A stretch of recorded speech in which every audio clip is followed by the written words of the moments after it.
You know what? I'm gonna do soft spoken, so I hope that's okay. I think you'll be able to hear me better if I do soft spoken. Yes, hi, Kane. I think you'll be able to hear me better if I do soft spoken, so I'm gonna do soft spoken. When I was still eating lunch, I came upon a post on one of my Instagram accounts, and it was somebody. I didn't watch all the way through because I was almost done eating and I had to get everything set up. But they had said in this video, like the beginning part of the video, they're like, was Jesus intersex? I'm like, how would we know? So I didn't really watch the video, I just saw that part and I sent it to myself to watch different. It's your weakness. Heck yeah. So we're gonna be doing Wikipedia deep diving today, which means that we are gonna just look up a bunch of different stuff on Wikipedia, go down like a rabbit hole basically. And since that's fresh on my mind, that's why I typed in was Jesus intersex. And nothing comes up for that.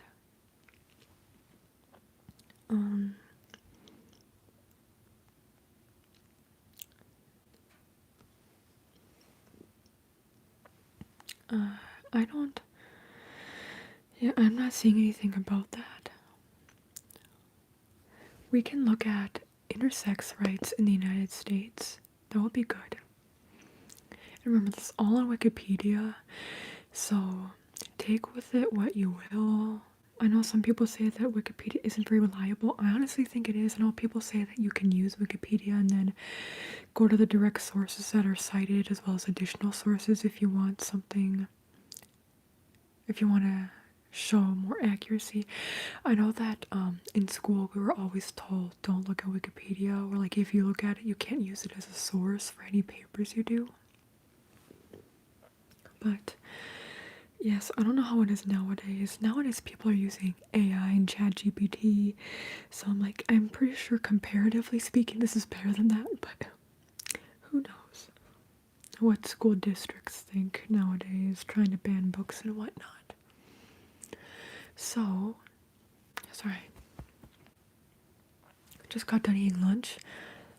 Also, I'm having lemon water today, so that makes my mouth hyper salivate and my GERD act up. So y'all gonna have to deal with that today. But yeah, it says intersex rights in the United States. This is under the LGBTQ rights in the United States.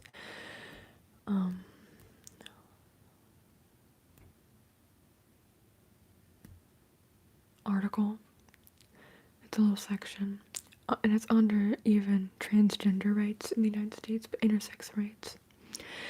It says, there's a main article too, but in this excerpt, it says, since April 11th, 2022, U.S. passports have given the sex/gender options of male, female, and X by self-determination.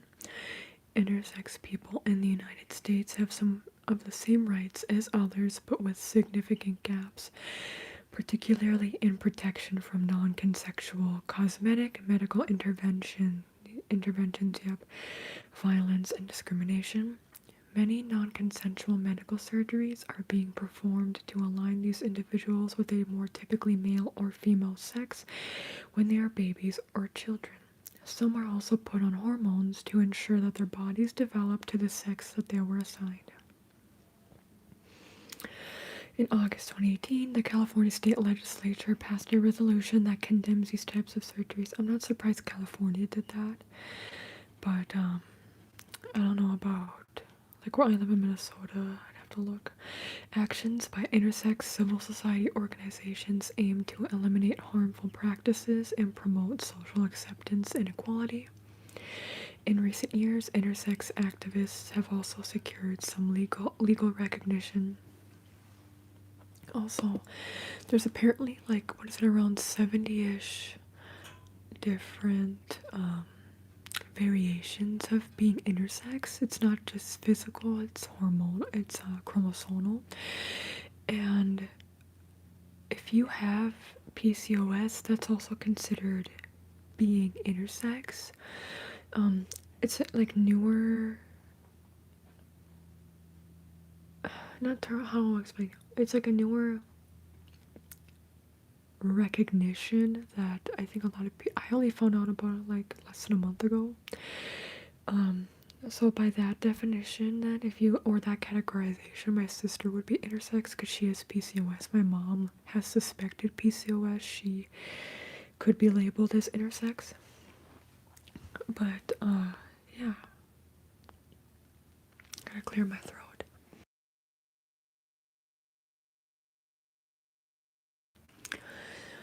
If you can, you just make up a source that doesn't exist. They can't look it up in high school. They usually don't question it.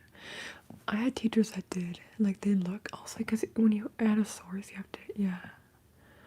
If it wasn't like a common website, I think specific, because I've had like less common websites people would look at, teachers, and they'd be like, is this like a good source? There's not many sources, so this is like, I know it's one of the only articles that pops up when you type in certain stuff, so I'm like, yes, I think it is, I don't know.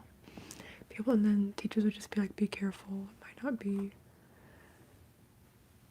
true, I don't know. Is an extraterrestrial? Yeah, I wouldn't be surprised by that. Oh, look, right, Leon, these are my mom's books. These are not, this is, usually this is a book I got from my mom some years ago. And this is just like a picture book, and so it has my sister and I on the front. Anyway, all these books, here's vinyl over here, but all of these books are my mom's. My mom also has books over there, and she has a select few in her room. So, my books are in my room. I do have books. I have not read most of them. The ones that I have read are mainly just the astrology books and like there's so many witchy, like witch history and witch practices books that I haven't read. What did I say about Beowulf? Oh, I loved Beowulf.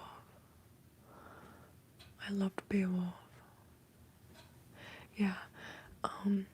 So, but you know, of course, since it's new, like the person who I first heard that from was like, if that's something, if you have PCOS, for example, and you don't identify as being intersex, you don't have to be, yeah, you don't have to label yourself with that if you don't want to, just because it's like new. And if you want to do research on it first.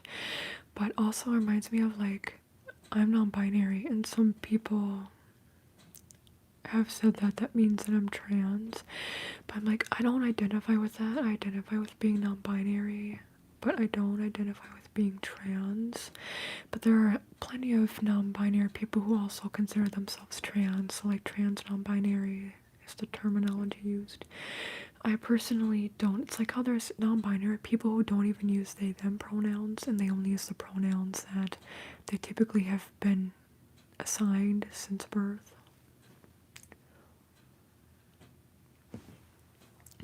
I mean, I have hormonal issues too. Like, there's different testing you can do.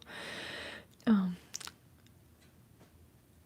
wouldn't be interested. Actually, for me, because of me being non-binary, that would be very. I actually think very gender affirming for me. If it was confirmed that I was intersex, that would actually make me feel a lot better. Not that I don't feel good being non-binary just as I am, but that would like be very just affirming. It's like how I'm non-binary, but that doesn't mean, like, I don't have a chest binder. I'd honestly like to get one, because sometimes I really it would be helpful for me for how I'm feeling that day, or during that period of time.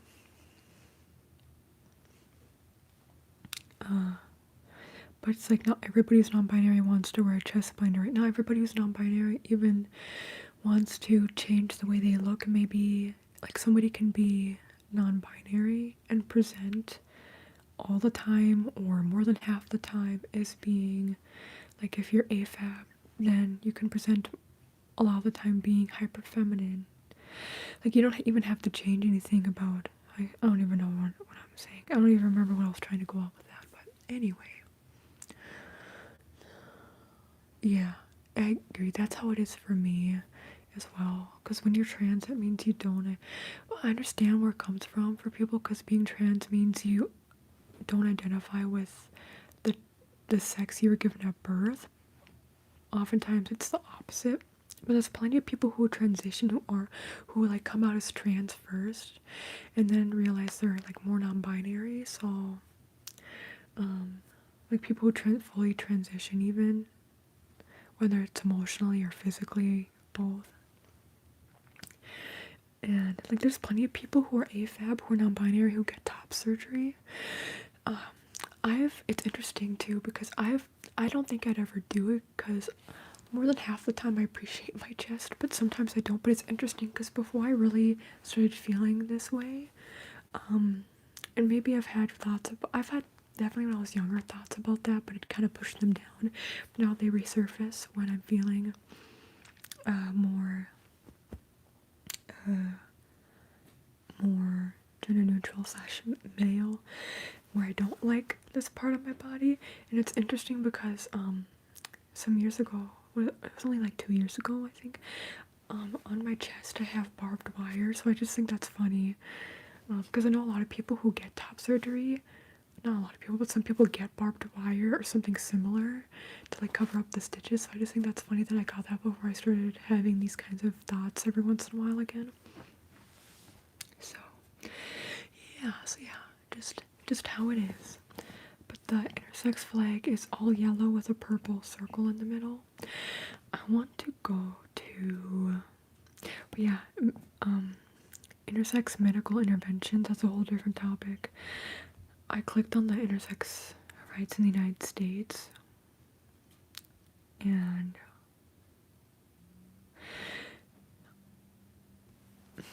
let's read the first little part here about history. It says, early accounts of intersex people in North America include those of English immigrant Thomasine. Oh, I'll have to look into who that is. In 17th century colonial Virginia, in 19th century Connecticut, intersex man 𝒕𝒉𝒂𝒏, pronounced male and so eligible to vote. Early common law, like canon law, held that, this is an offensive, I don't even know if I should say that. I think it's okay to say, but I don't use this term. Early common law, like canon law, held that hermaphrodites were to be treated as male or female depending on the prevailing sex. And by that they mean intersex people. In September 2017, an intersex and non-binary student, Scout Schultz, was shot dead. Ooh, that's why I gotta maybe read a little bit. I wasn't expecting that. At the Georgia Institute of this is all informative. Was shot dead at the Georgia Institute of Technology in November 2017. Betsy Driver became the first intersex. Oh, I know about them. I don't remember if I knew they were intersex. Became the first intersex person openly elected to public office in the United States. Driver was elected as a council person in the New Jersey city of Flemington. Driver is the second publicly intersex person elected to office, following Tony Briffa in Australia.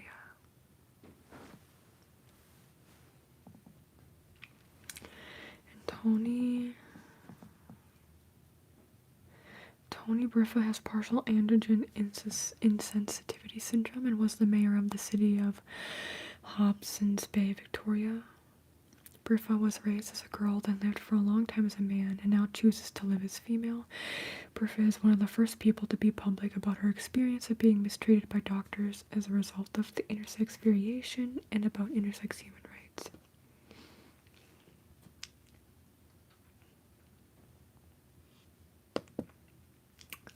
I want to go back to Thomasine Hall, who was an English intersex soldier and became an indentured servant after immigrating to colonial Virginia. I know about indentured servants because I watch Finding Your Roots, and indentured servants a lot of the time were treated just as poorly as slaves were. In early American history, both and that includes colonial American history before America was established as being America.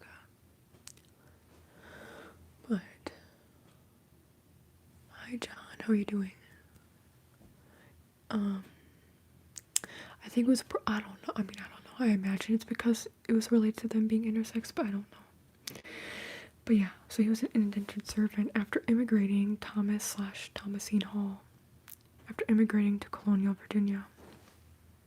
They were born in 1603 in Newcastle upon Tyne, England, which is now simply known as Newcastle.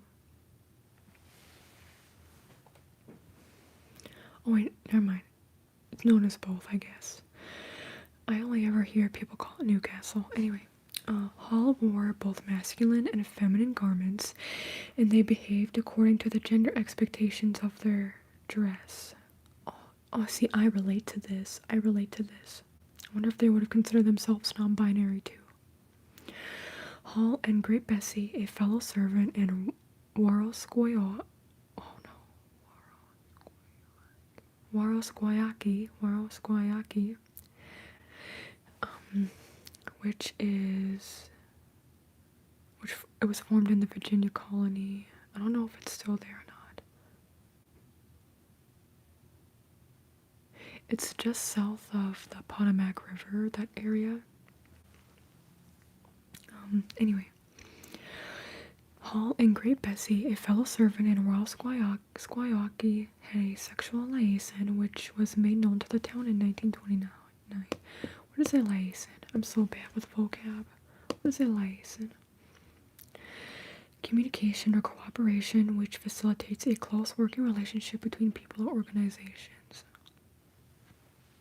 A liaison is somebody, is something. Okay. Liaison is something that bonds you together with the other person. Okay. Which was made known to the town in 1629.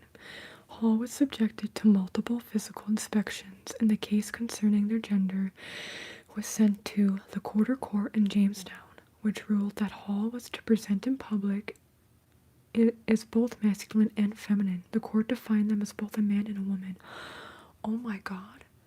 The Quarter Court in Jamestown was kinda, well, physical inspection, that's not okay, but the other part of it is kinda woke.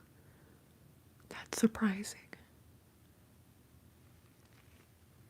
They were defined as both, oh my god. And the way like they're being described, not only intersex but also it appears that they would potentially be non-binary. That's crazy. Hi Kodak. So crazy to think I probably walked there where they walked. I've been all over colonial Virginia areas.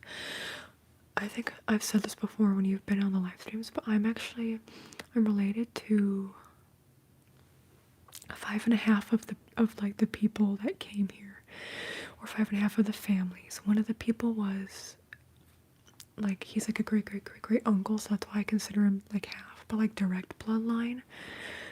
There's 5, including the person who was the preacher of the new colony in Virginia, of Plymouth, William Brewster. My great-grandma actually had the last name Brewster. So far further back, I descend from the paternal line of the Brewsters. It's like the guy that was the main preacher, and he was like considered the leader at least in the beginning of the colony, before he kind of like retired.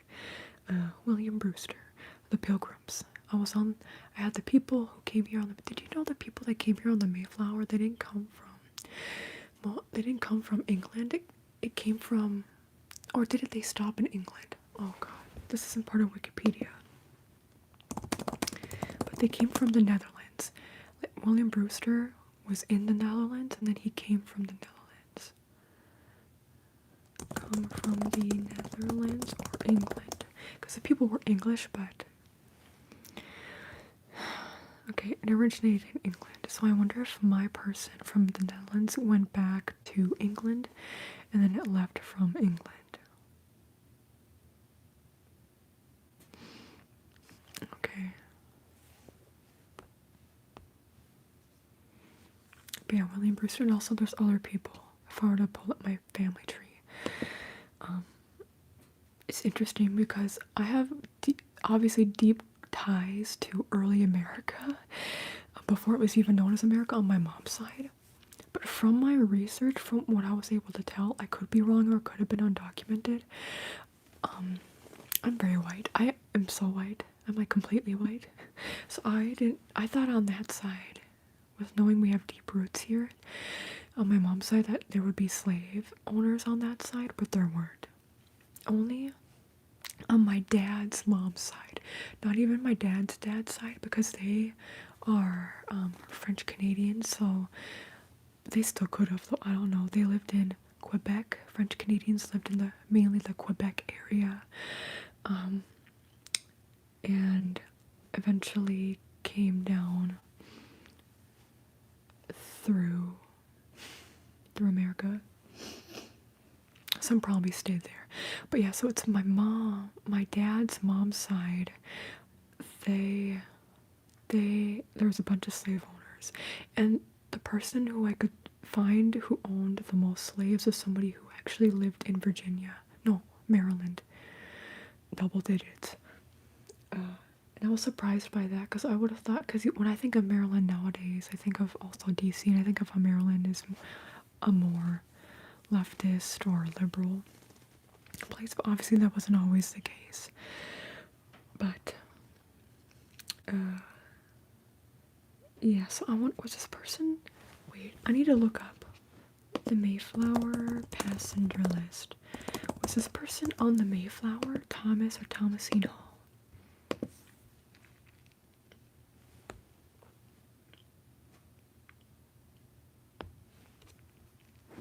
Let's try to see if they're one of the people. Maybe I should go like this. Thomas English, Thomas and Mrs. Tinker, Thomas Rogers, Thomas Williams. No, so they must have come just after. When did they come over then? Thomasine Hall. Sorry, y'all. I was gonna do more of this, but I keep... Okay, well, I'll just report your comment, but thanks.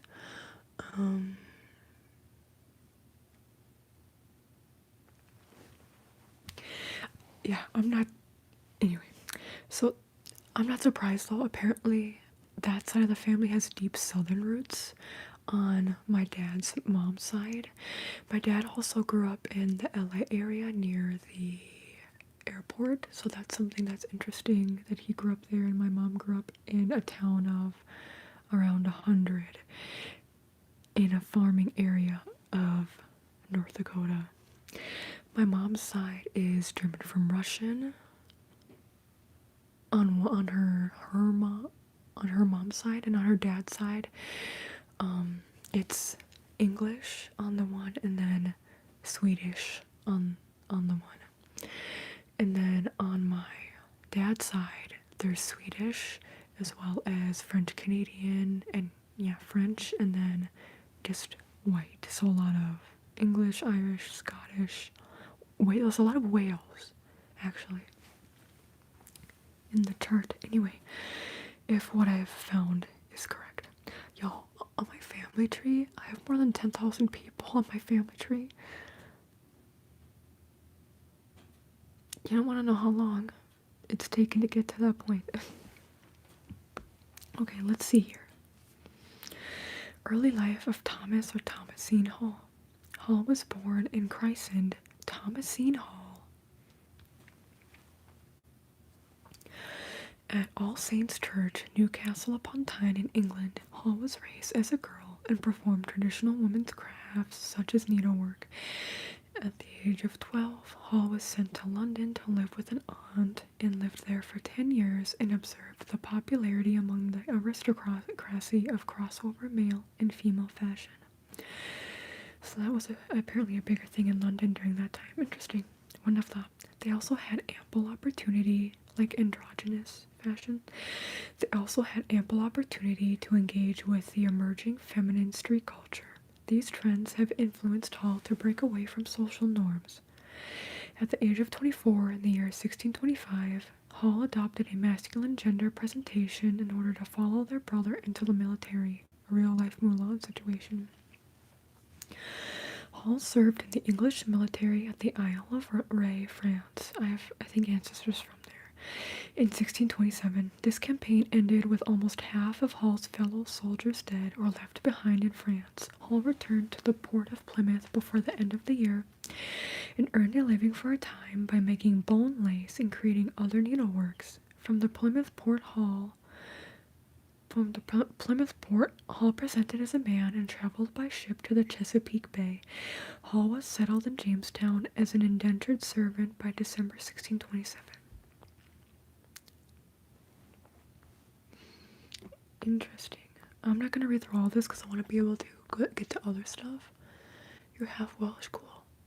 Yeah, I have it on my phone. I don't have it anymore. Maybe I do. I'll go to my Gmail because I trust 23andMe more, but I deleted all my data after they went bankrupt. So I don't know if there's, maybe in the future I'll do it again and see, because they provide updates based on new research and new DNA analysis. But I have an Ancestry account that has, I also did Ancestry DNA, but that's not as accurate. So let me see if I think I have it. Let me go to here.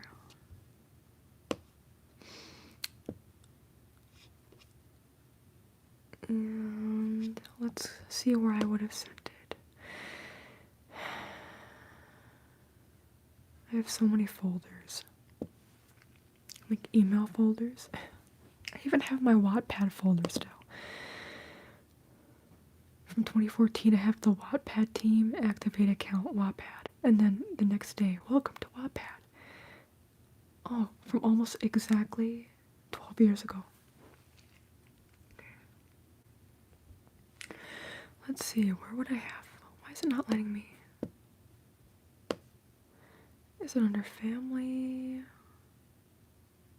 I don't even have a family thing on here. Other? Is it on other? Oh, history research. I only have one thing on there. I only have one thing I've sent on my history research, and it's from 2014. The 17,000-year-old remains of a child were a mystery for 25 years. Then scientists studied his teeth. Okay. Let's see, is it under other? I want to be able to find this.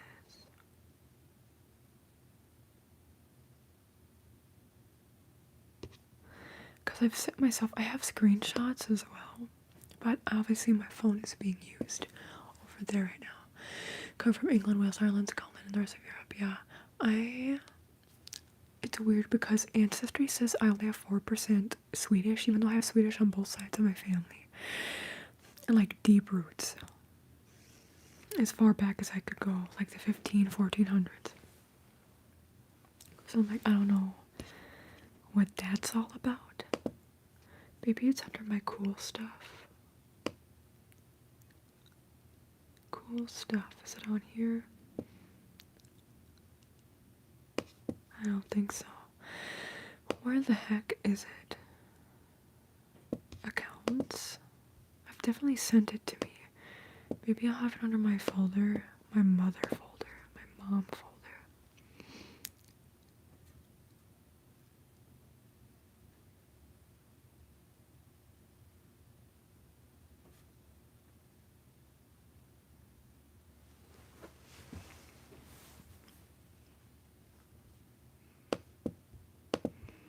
Search mail. 23.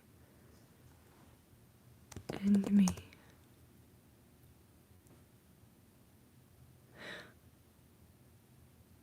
It is on my ancestry and genealogy.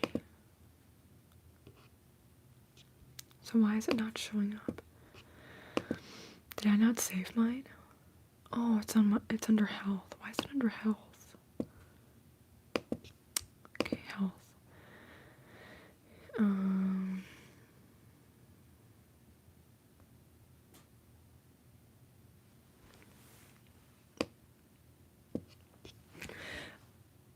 I'm going to move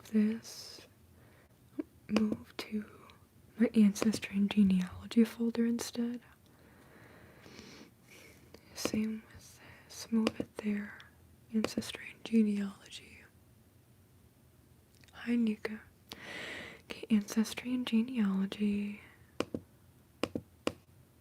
Now let's go there. I've said this before on here, but some of you obviously didn't see that. Yeah, so I deleted my account as the bankruptcy was going on, so I did this March 2025. So I haven't been able to see any updated information, you know?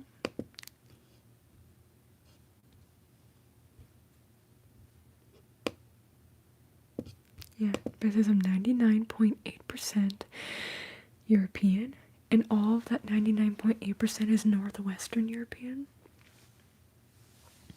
It says on 23andMe, from the screenshots I took, that I am 63% French and German, which makes sense. I'm French on my dad's side, German on my mom's side. There's also German on my dad's side, but yeah. What shows up first is Baden-Württemberg and Bavarian Swabia, which makes sense with the Germans from Russia heritage. And then I am 21.8% British and Irish, and that subcategory that's most prominent is Greater London, and the one before that is Count Kerry, Republic of Ireland. And then on here it says, oh my god, sorry, I'm feeling dizzy. It's postural. My neck, okay. And then it says I'm 8.9% Scandinavian. And oh god, I'm not going to be able to say how those are pronounced, but yeah, 8.9% Scandinavian. I always get told I look Scandinavian though, so I don't know, maybe it's just the lighter hair. Maybe if I was bald. I think if I were bald, I don't know if I'd look very Scandinavian. I think I'd look, I don't know. If, like, not considering my hair, no, I just look British. I think I just look British. Okay. And then 6.1% broadly Northwestern European. In trace ancestry, 0.2% Siberian.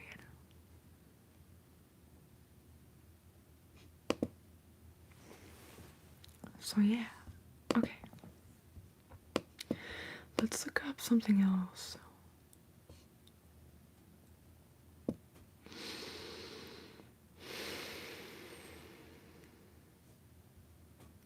The word Galenic shows up. G-A-L-E-N-I-C. Now it shows Galen, G-A-L-E-N, who was born in 129 CE. CE. What is CE? Is that before or after?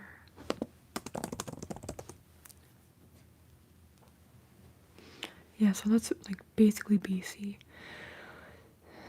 Oh no, BCE and CE. So common era, so AD. It would be AD, basically.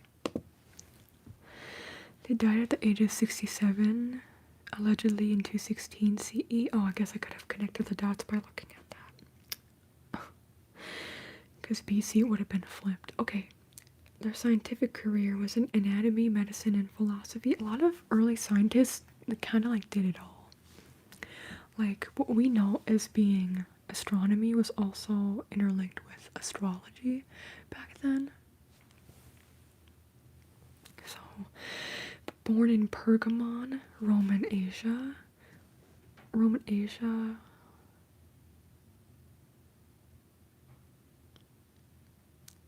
Where's Roman Asia? It looks like it would mainly be, is that Turkey? Asia.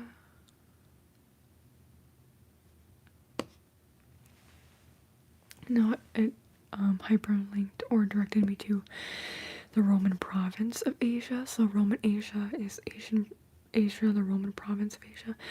Okay, Asia was a Roman province covering most of Western Asia Minor. In parentheses, it says Anatolia, Turkey, yeah, which was created following the Roman Republic's annexation of the Attalid Kingdom in 133 BC. After the establishment of the Roman Empire by Augustus, it was the most prestigious senatorial province. And was governed by a proconsul, which was an official ancient Roman who. What? So it basically is an official with delegated authority. Okay, so it was like an official. Kind of sounds like, yeah, like a state senate or something, governed by a proconsul. The arrangement endured until the province was subdivided in the 4th century AD. The capital was Pergamon, which is modern Bergama, Turkey, and later the capital was moved to Ephesus, which was an ancient Greek city in the coast of Ionia in present-day Seljuk in İzmir province, Turkey. Seljuk in İzmir province, Turkey. I'm so bad with history, I'm not going to remember any of this. But the province was one of the richest. The Roman province of Asia was one of the richest of the empire and was at peace for most of the imperial period, meaning it didn't really go to war. It contained hundreds of largely self-governing Greek city-states who competed fiercely with one another for status through appeals to the imperial authorities and the cultivation of prestigious cultural institutions such as festival games, religious cults, and oratory. What does oratory mean? Like storytelling? Oh, small chapel, especially for private worship. Alright. It got divided in 293.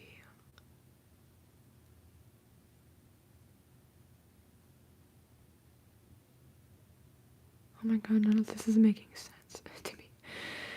I feel okay, if I were to go back to college for my bachelor's degree, I've thought about getting an anthropology degree, but if that includes a lot of history, I think I'm kind of effed, because I'm so bad at remembering history, y'all. I'm so bad. I'm so bad. It's in one ear, out the other. I'm like, how am I supposed to remember all this? Also, it's interesting that Greek, like what we know as being ancient Greece, wasn't just like the islands of Greece that we know today. I don't even know how far it expanded. I guess it's more so just about like what land was owned, was established by Greek people.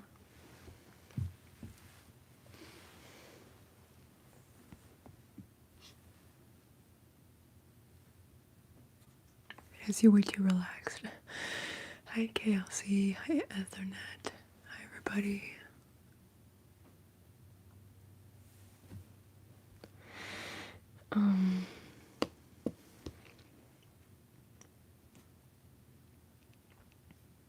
Oh, the city-states were like when it has the polis at the end, like Annapolis. Okay, the province of Asia originally consisted of the territories of Mysia, the Troad, Aeolis, Lydia, Ionia, Caria, and the land corridor through Pisidia to Pamphylia. The Aegean Islands, with the exception of Crete, were part of the province of Asia. The Aegean Islands are the group of islands, in the Aegean Sea, with mainland Greece to the west and north and Turkey to the east. Yeah.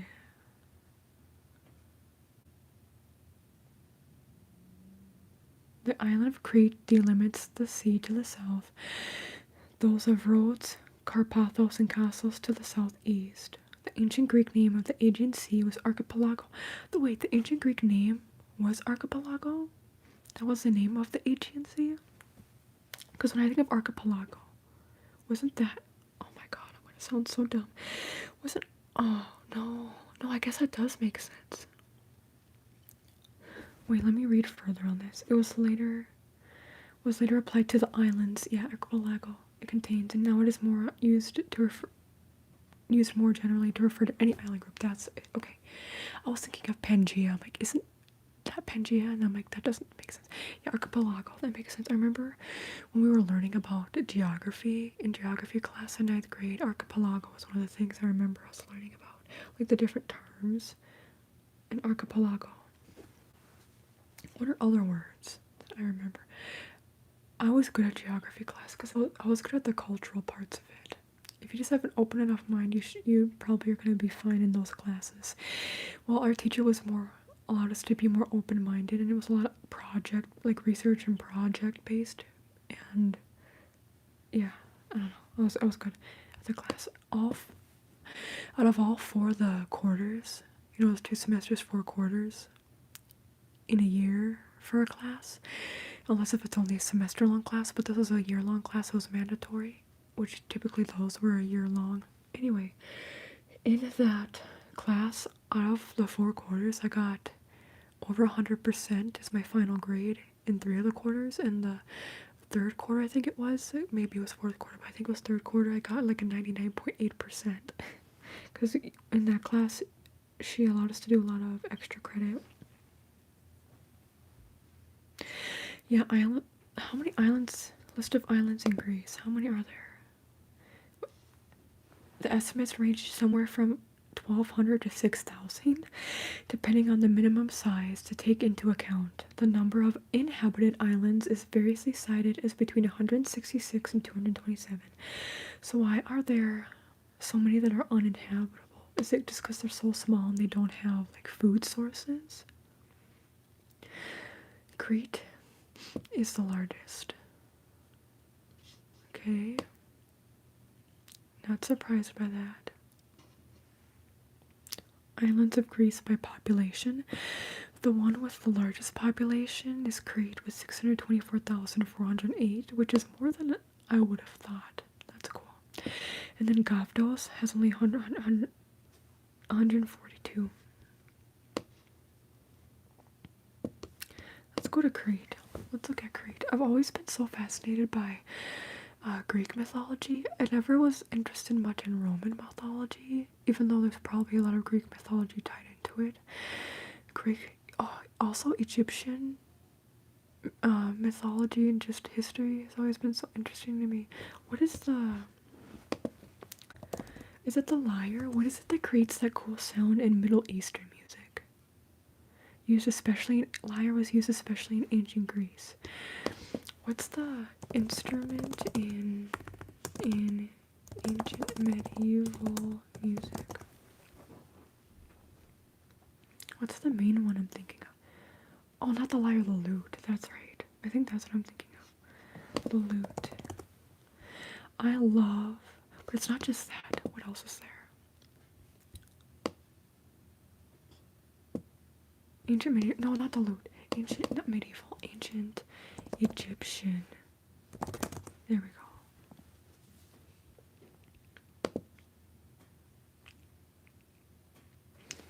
Sistrum? What is the lyre? I was right, I think. I shouldn't use Google AI, sorry. Actually, this is being AI. Okay, that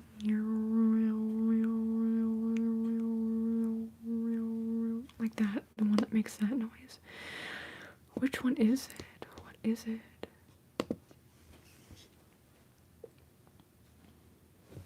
What is it that they use?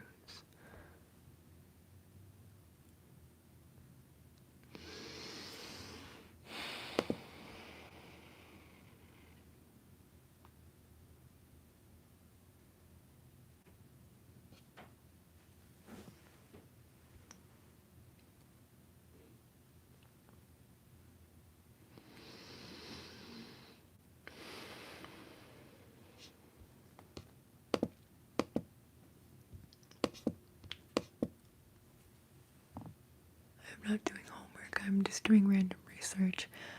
Throat thingies cool. Okay, okay, y'all know what I'm talking about though? What's that cool? Like, I've always been, what I'm trying to say, I've always been drawn to like Middle Eastern, maybe if I say Middle Eastern music.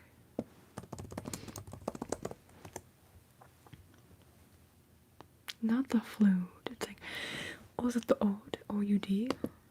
The grandfather of the guitar.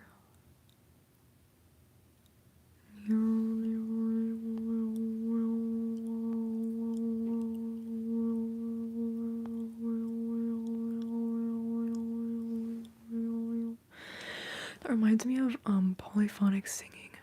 I've tried to do, I've been able to do it before, but I don't know if I can really do it on command. I'm gonna mute myself and see if I can do it.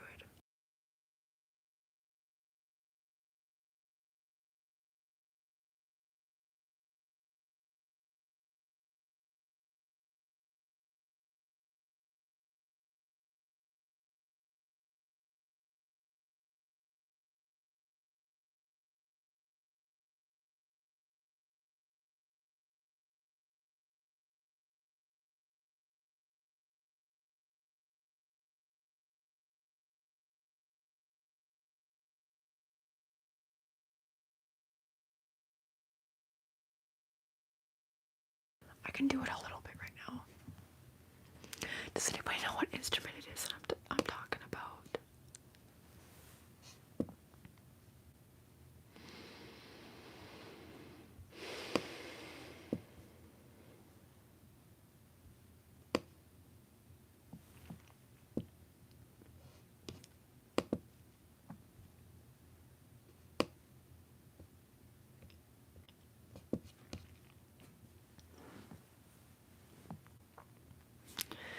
The violin holds an important place. The violin holds an important place in Arab music in the Middle East and is found in many traditional orchestras.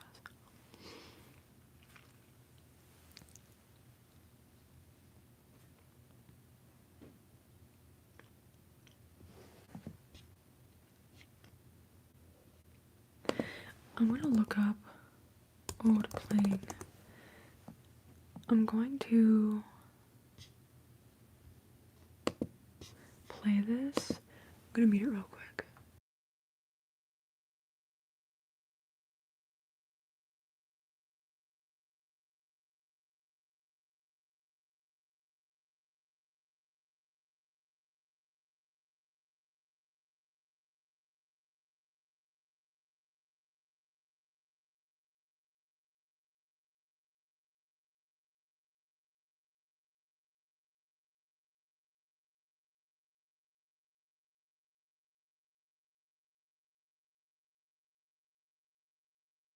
People keep talking about how to play. I just want to hear a compilation or something. Instead of playing, let me put music. Okay.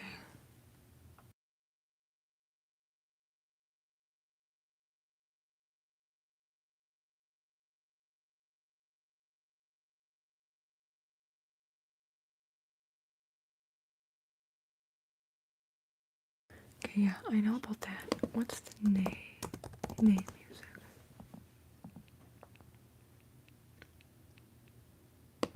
Let's see what that sounds like.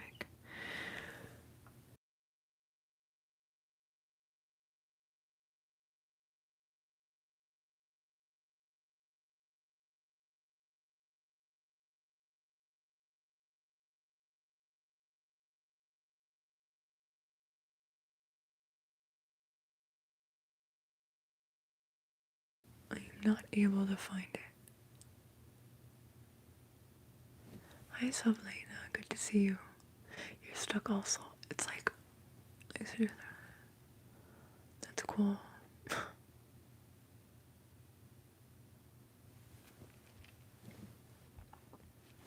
Let's look up the canoe music.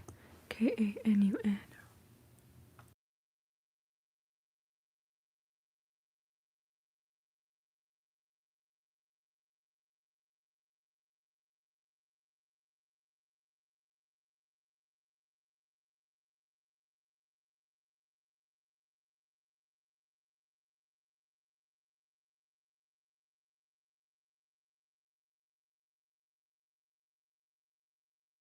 I am struggling.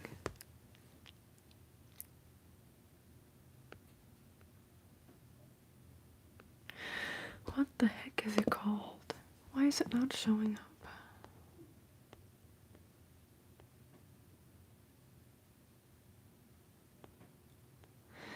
Is it maybe?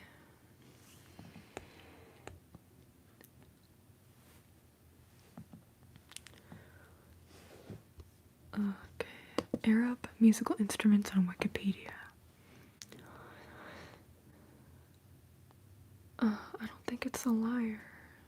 Is it a flute? Percussion instruments. I don't think it's a drum. I don't know. Cause what I'm hearing right now is, let me look up another video of the ode, if I'm saying that right.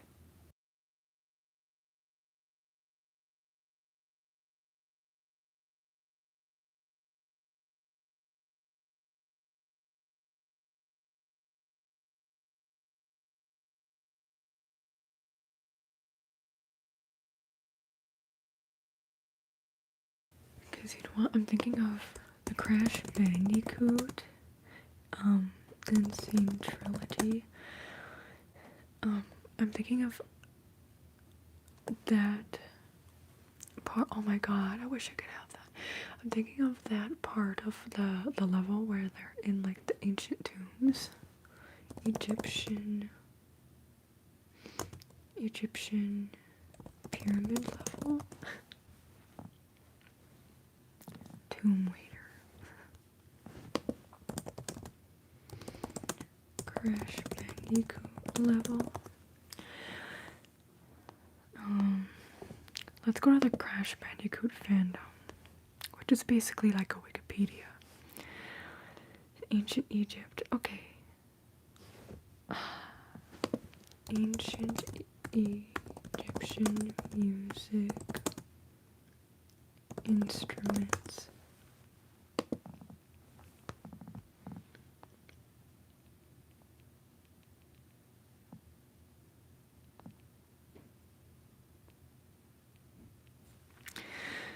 What is it called? I looked up did I look? Let me just look up a lyre. Maybe it's the lyre.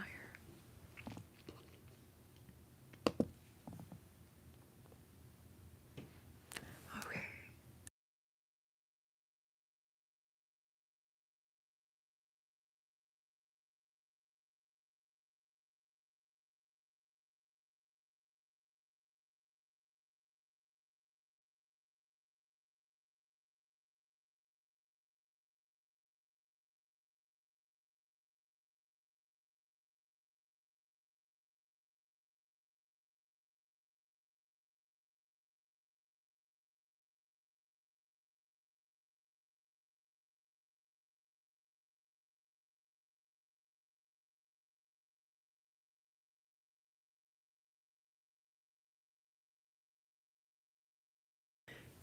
It could be the lyre, but let me look up lute music, and see if this sounds more similar.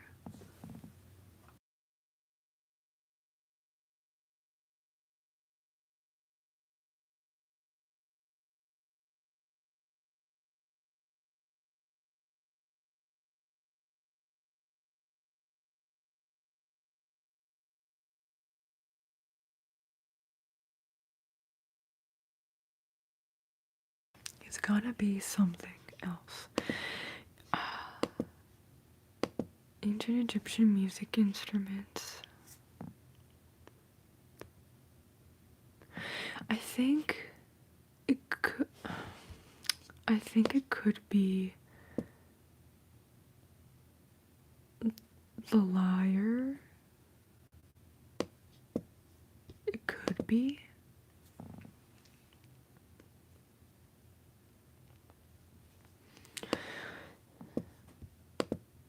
It could be. But it sounds like, oh god, I don't even know. Middle East.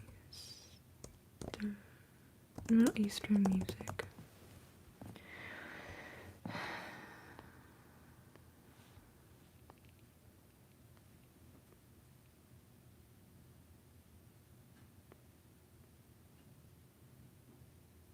I really wish. Let's go to Britannica.com.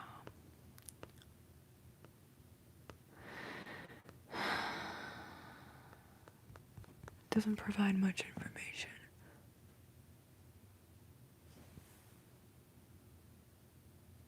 Happy birthday, Ken. I think I already. Did I look up that yet? The 𝒂𝒂𝒏? I think I did.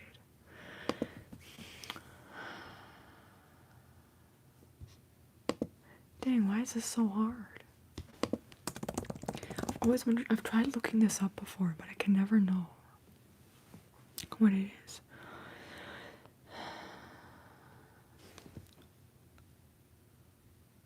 Arabic musical instruments. Yeah, let's go to that. Let's go to the 𝒂𝒅. 𝒂𝒅. Let's see how that sounds.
Y'all, I think I have found it. I think I have found it. It doesn't even show up on here. If it show up on here, it doesn't even show up on here. Something called a 𝒂𝒅𝒄𝒂𝒏𝒄, 𝒂𝒂𝒅𝒄𝒂𝒏𝒄, which means guitar in Greek. Guitar instrument. It's a precursor to the modern day guitar. It's in the 𝐤𝒂𝒄𝒄 family. So basically, it's probably just a lute that's in the games. Because this is apparently a precursor to the lute. A 𝒂𝒅𝒄𝒂🬗 it's a Greek instrument. That doesn't mean it couldn't be used. But yeah, so it's probably just a lute, but the lutes I was listening to didn't sound. Eastern lute, Middle Eastern lute music. I'm gonna look it up. Okay.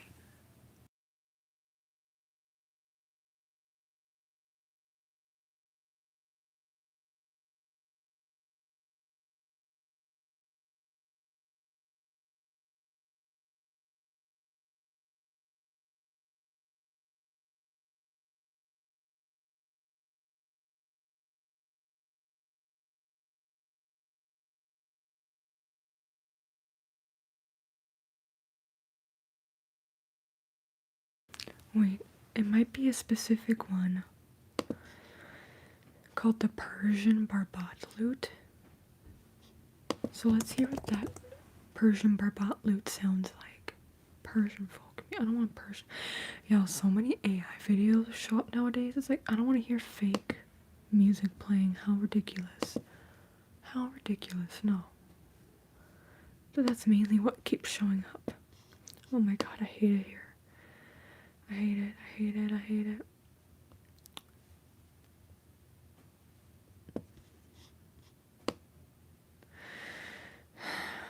I want to hear somebody play.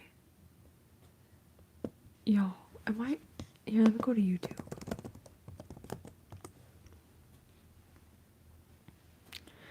And then let's look up Persian barbat lute.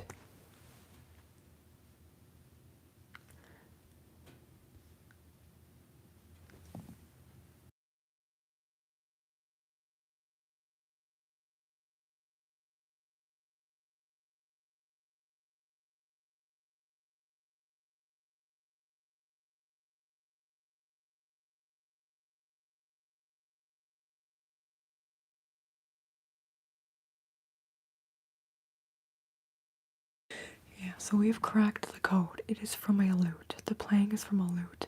Specifically, it's been over an hour. See, I could do this all day. So it is a lute. Probably more specifically a Persian barbat lute. It could still be the oud, O-U-D, played a certain way. The oud, O-U-D. Yeah, the oud, it's thought that it originated from the barbat, which is a lute.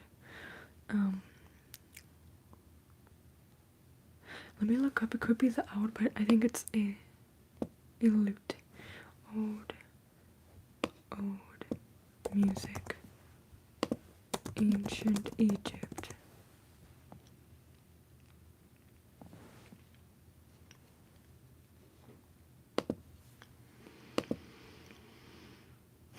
Again, I hate all of the AI. I hate it. I hate the AI. Bro. I hate AI so much. I hate it.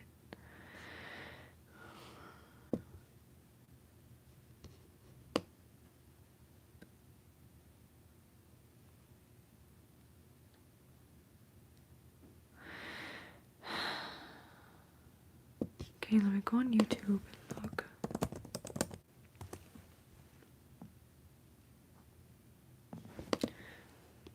Ancient Egyptian music. Oud.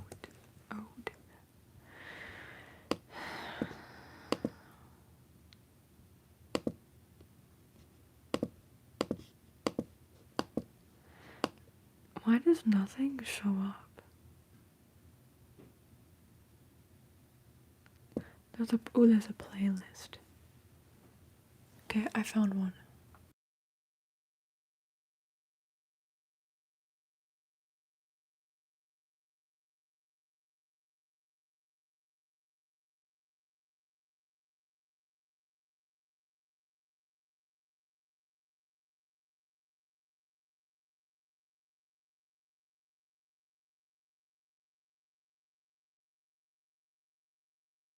Okay, so I think it could have been from the oud as well. So either that like that very distinctive sound in ancient Egyptian music. Oh, I found another one. I'm gonna mute. I'm just gonna pull it up so I can watch it later. This says, oh, I'm subscribed to them.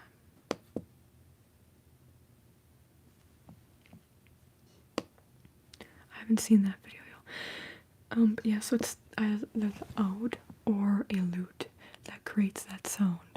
You just have to play it a certain way for it to cause that like that reverb sound. So now we know. The more we know. So it's either a lute or an oud. So I've probably already recognized this and realized this in the past because this person I'm subscribed to and they play this kind of music. But I forgot if that's the case. There's a bardy guy. A bar guy, yeah, who plays all sorts of instruments. Yeah, I am subscribed to a few different people on YouTube who do like medieval and ancient music. Let's see, which ones am I? Like I'm subscribed to ones that just do the instrumentals as well as people who include lyrics, but they make the lyrics, they unmodernize the lyrics, like they ancientify the lyrics. Let's see. Yeah, I don't remember what the people are. One of the people's names, it's like Matthias or Von some or something. I don't think that's right. Von Hertard, who's that? Who's that? It's showing like, whoever that is, it's showing like thirst trap anime edit of a guy. So I'm guessing that's not it. Let me look up bard music.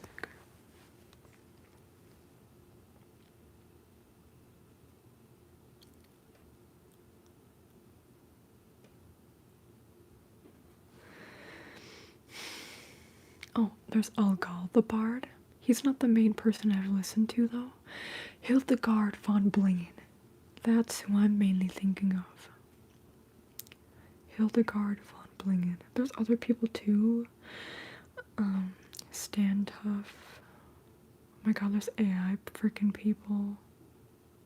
But yeah, Hildegard von Blingen. It's the main person I think of. This one I've heard, Jolene in Bardcore.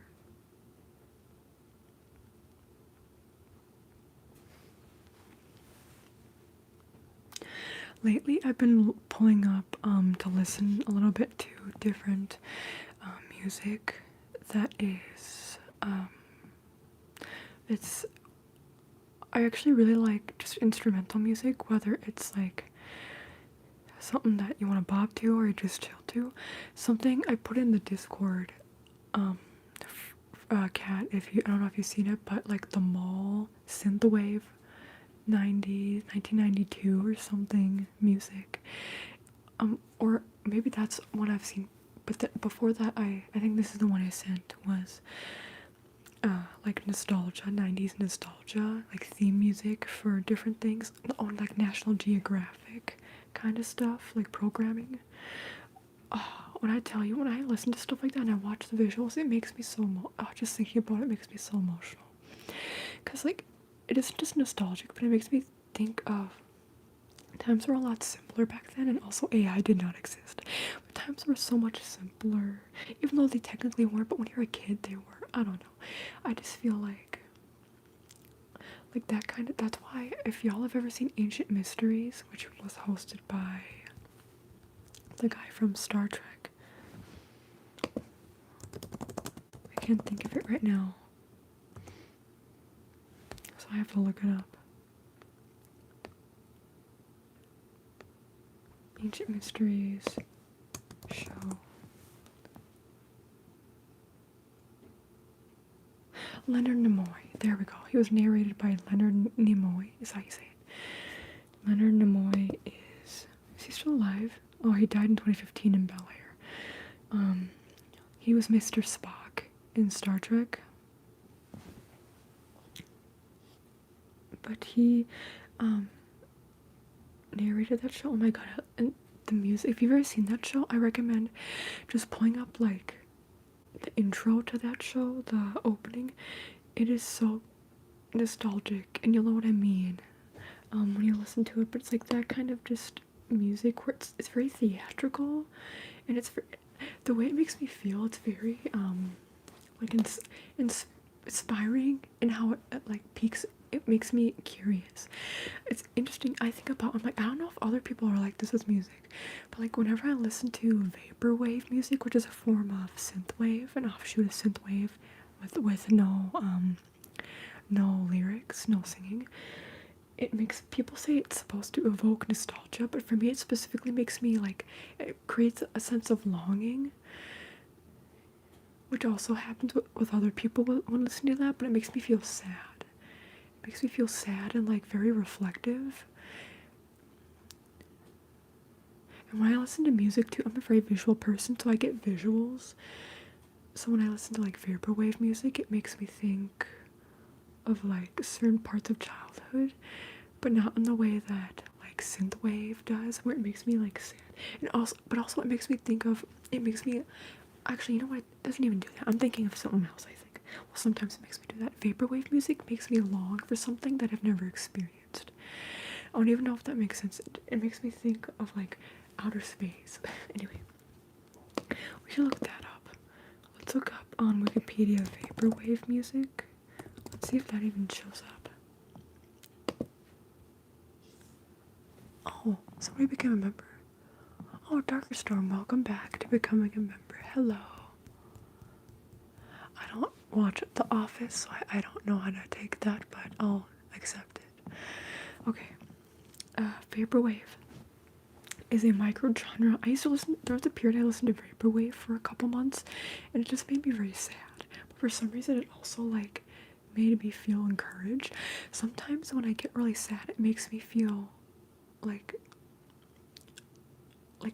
what's the feeling? I want to do something. I'm inspired to do something with my life. Like, I feel like I'm deeply connected to the universe. At, like, the universe, but, like, further beyond me. Not on Earth. Further beyond. Okay. I'm sorry, I yap so much. That we didn't even get to do too much of, like, it makes me think, though. When I look up these things, that's why I literally look up at least one thing a day.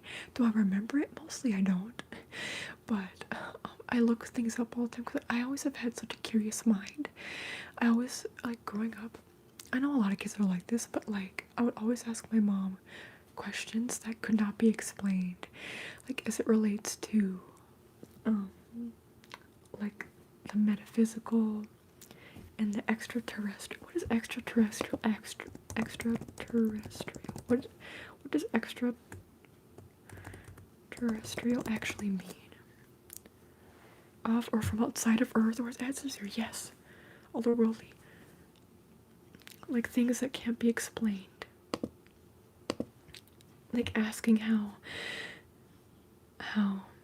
the universe, because like the theory. Oh my god! I watched a documentary about black holes and like the concept of infinity. I think it was mainly the concept of infinity. I had to look up infinity documentary, and my mom came home and watched the rest of it with me. This was last year. A Trip to Infinity. Eminent mathematicians, particle physicists, and cosmologists dive into infinity and its mind-bending implications for the universe. And it's like, basically the answer is that infinity both does exist and it doesn't. Because it's like, if our universe, like, it isn't infinite, but it's so large that we consider it infinite. But it's like, what goes beyond that box? Are we just like in a box? Like, we're just in a box of like black, and it's surrounded by like, what's outside of that? Is it absolutely nothingness? It's not even like black, it's nothing. So I would ask questions like, and we're just like made up of particles that consist of us, that consist of planets, and then black holes exist. And black holes, do they transport you into a different dimension? We don't really know how black holes work. Do you completely disappear, or are you absorbed in the darkness but you still exist but you cannot do anything? So it's like, I would talk about, like, in elementary and middle school, I would try to ask my mom questions like that kind of stuff too. It reminds me of that documentary though. But yeah, these scientists were just like, yeah, we don't know. We'll never be able to know. If we were to ever be able to know, I think it would be the biggest, like, discovery of all scientific discovery of all of humanity. It's like, that stuff scares me. Infinity scares me. Black holes, space scares me. Also, I have, what is it called? The fear of, I was talking about this like on the last live stream. Megalophobia is the fear of big things such as large animals, ships, or other items. Y'all, skyscrapers make me want to cry. Even like large trucks, like even, maybe it's because I live in Minnesota and like having to drive by the ice trucks. Because I don't remember having a fear when I was younger. It's like, as an adult, I have this fear. I don't know, maybe I did have it when I was younger. And you upgraded. Thank you, Darker Storm. I appreciate you. Inner Island. Okay. Gurdbada. I don't know what that is.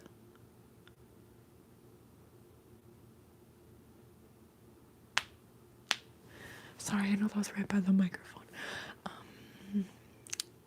Am I a Democratic supporter?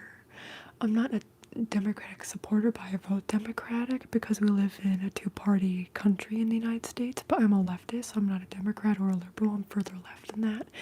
I consider myself a socialist. So.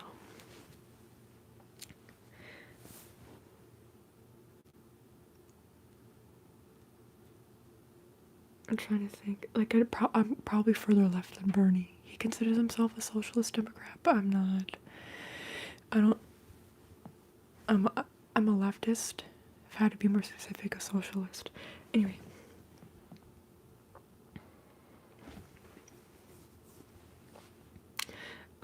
Oh. It's based on The Simpsons, maybe? Simpson wave? Oh, that's a derivative form. Simpson wave?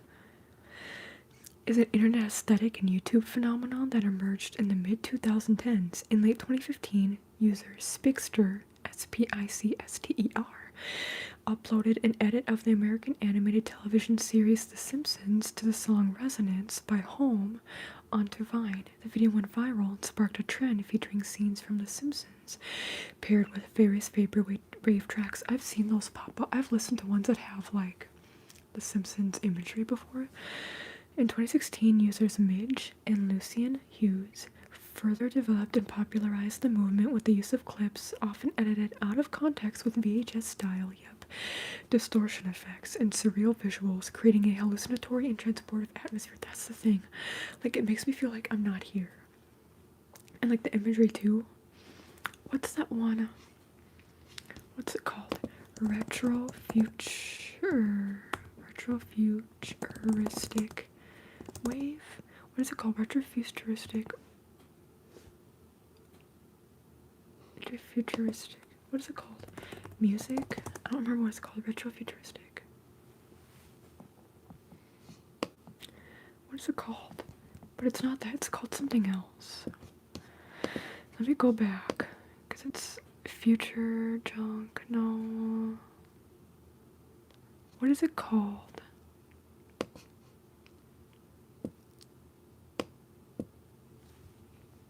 Let me go to synthwave. That'll probably have more. What is it called? It's not on here either.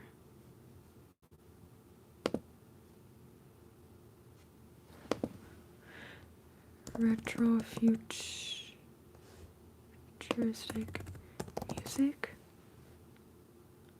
I don't remember what it's called. I haven't listened to it in a while. Synth music? No, that's not it. It's not synthwave. I'm thinking of, oh god, what is it called? What is it called? Let me go to YouTube.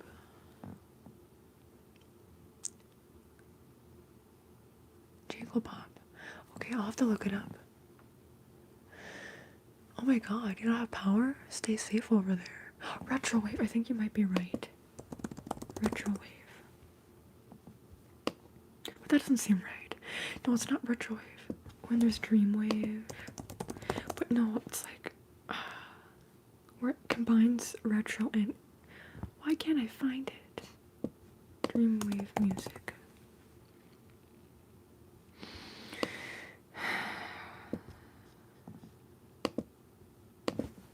Retrowave music. But that's not what I'm thinking.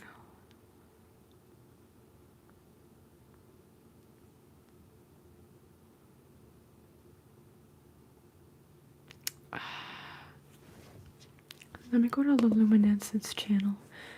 Yeah, I think I'm subscribed to them. Oh, I'm not. Well, I'm going to subscribe to them now. Wait, are they AI?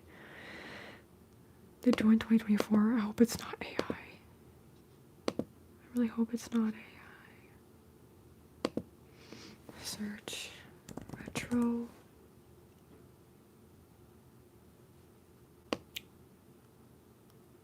Why can't I find it? Retro futurism music. What is it called? It has a specific name.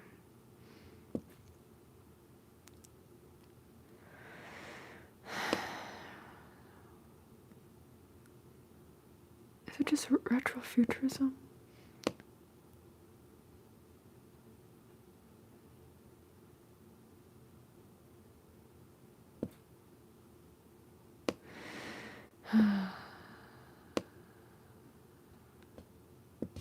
Here, let me look up synth music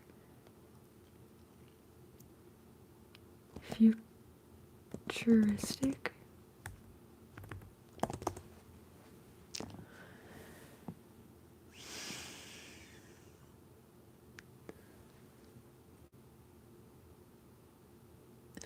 It's not retrowave. I don't remember what it is. I'm trying to I have this visual of this one video so I would watch where it had like them and oh god, or it's a mix of retro and future. Oh yeah, cyberpunk. I like listening to the cyberpunk stuff too.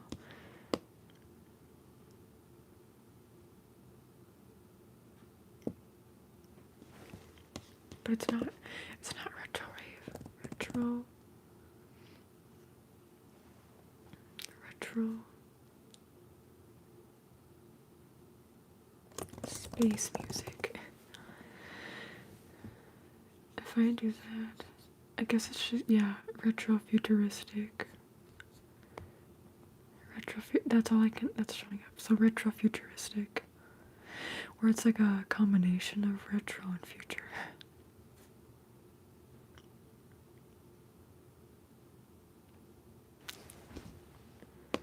Retro futuristic music. I think that's just what it is. Retro futuristic. Yeah. This is from Nemo's Dreamscape. Yeah, yep, okay. It's a retro futuristic music. That's all it is. I thought there was another name for it, but I guess not.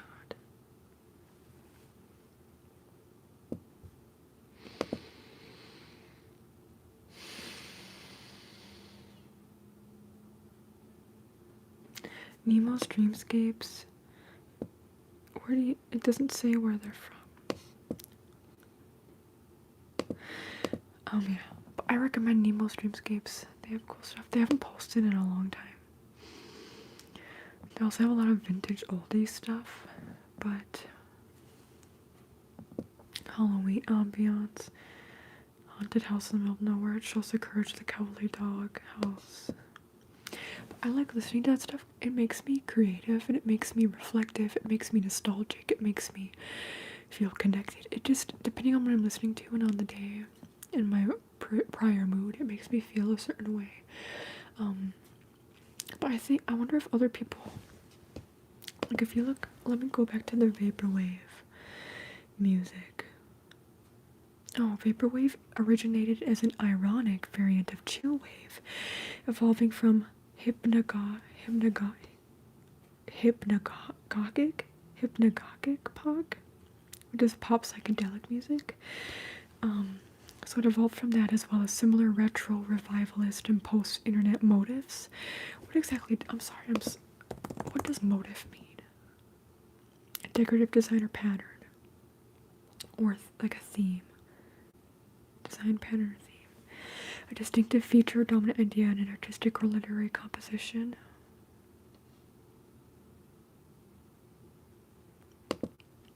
Okay. That had become fashionable in underground digital music and art scenes of the era, such as Tumblr's C-punk. I've heard of C-punk. It's an aesthetic that originated in Tumblr in 2011. It is associated with an aquatic-themed style of fashion, 3D net art, iconography, and allusions to popular culture of the 1990s. Yeah, it reminds me of, what's that one video game? Not Grand Theft Auto. When is the first Grand Theft Auto? When's the first one? Okay, it was released in 1997, because the graphics reminded me of that I saw for the C-punk. What's slush wave? An ambient branch of vaporwave, creating immersive soundscapes with extended tracks, often exceeding 10 minutes.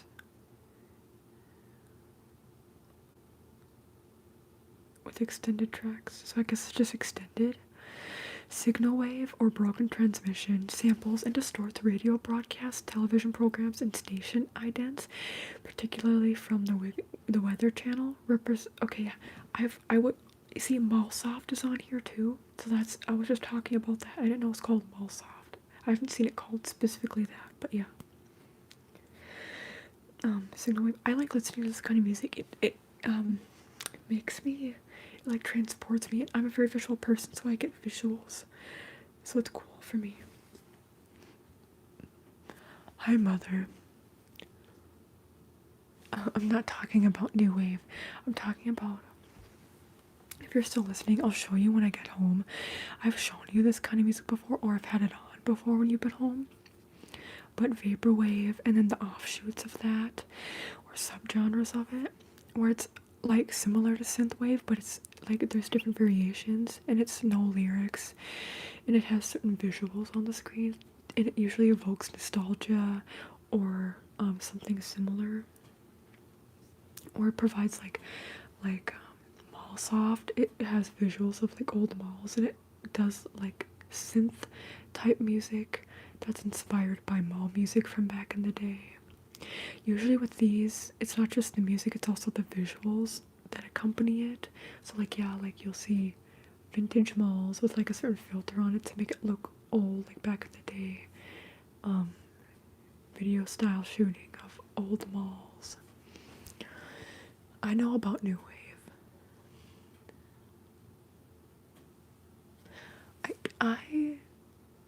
Y'all, I'm telling you, when I tell you, it feels like I've only been here for 15 minutes and it's been around an hour and a half. Like, I just look up random stuff all the time. And that's the thing too, now I'll just like start thinking about other stuff. So it's like what I originally looked up, it's like I don't even know if I get the answer, but I think of other things. That's the thing. That's why I was bad at stuff like history in class, because like you have to know like certain stuff for a fact. I'm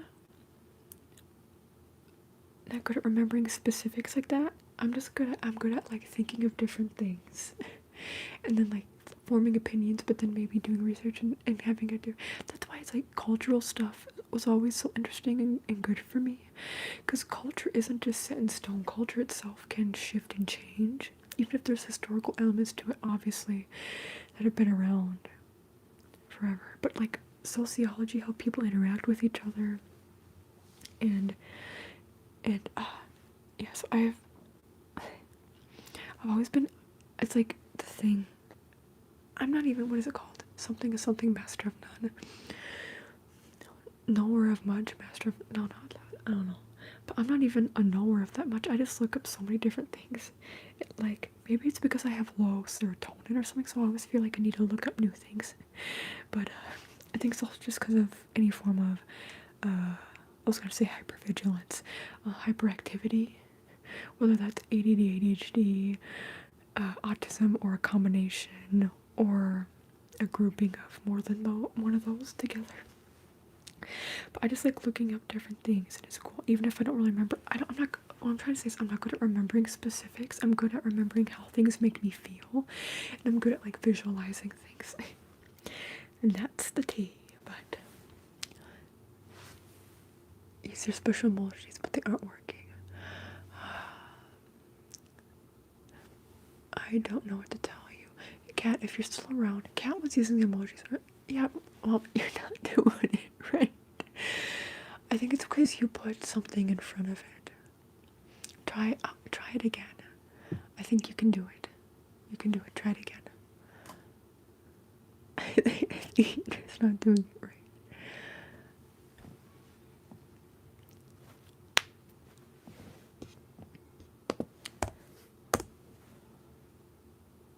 Yeah, yours works.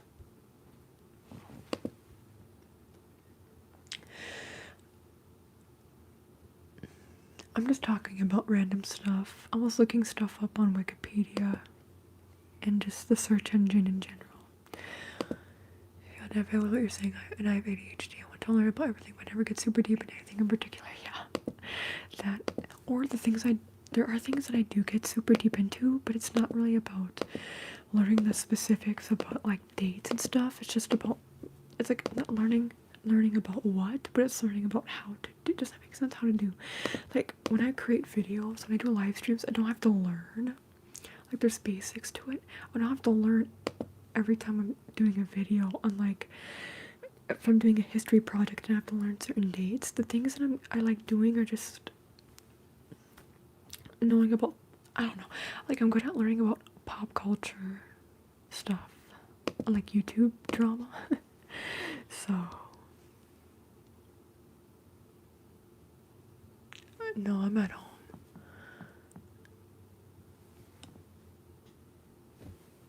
But okay, well I guess mother left. While I'm here, I'm just gonna look around on, you can see me look around on Zillow, which I do at least once a day, unless I'm not home by my computer. I love looking at homes on here. It helps keep me focused on like end goals that I have for myself. Like I'd love to own a home one day. A lovely, lovely home. And if you don't know, I'd love to specifically live in California one day. Which I know is like, oh brother, everybody wants to move there. But like I really do. The weather, the culture, everything about it speaks to me. But it's very expensive, which I understand. But that doesn't mean I can't dream and hope. That doesn't mean if I wanted that, because it's like, if I really want to do it, that doesn't mean I should be like, no, I can't ever think about wanting anything in life. Like, it's okay for me to want things, even if I were to never achieve it. So I like looking on Zillow at places in California that would be cool to live in. Again, even if I'm never able to, it's cool to be able to do it. Because it's something I would really love to do. If you had to live in California, where would you live? Like, I imagine if you're somebody who likes the cold, you live somewhere different. Jack of all trades, master of none. Yeah, that's how I am, except for also I'm not a jack of all trades. Comprehension, but not specifics. Yes, that's so me.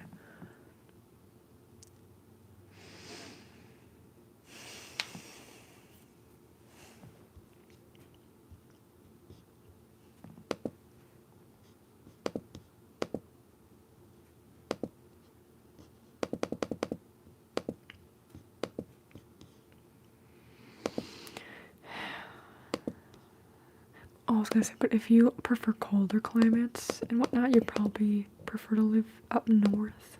I imagine in northern California. If you prefer the warm weather, I imagine it'd be further south.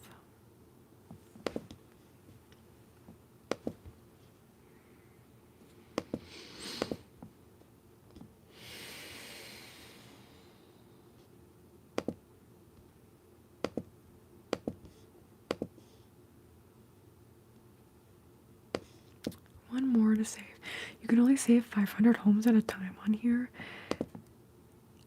I would know because that is where I'm at. And I've been, so whenever there's homes that get sold or whatever, I unheart them and I heart new ones. Because why the heck not? Oh, that's a cool little library nook area. Oh my god.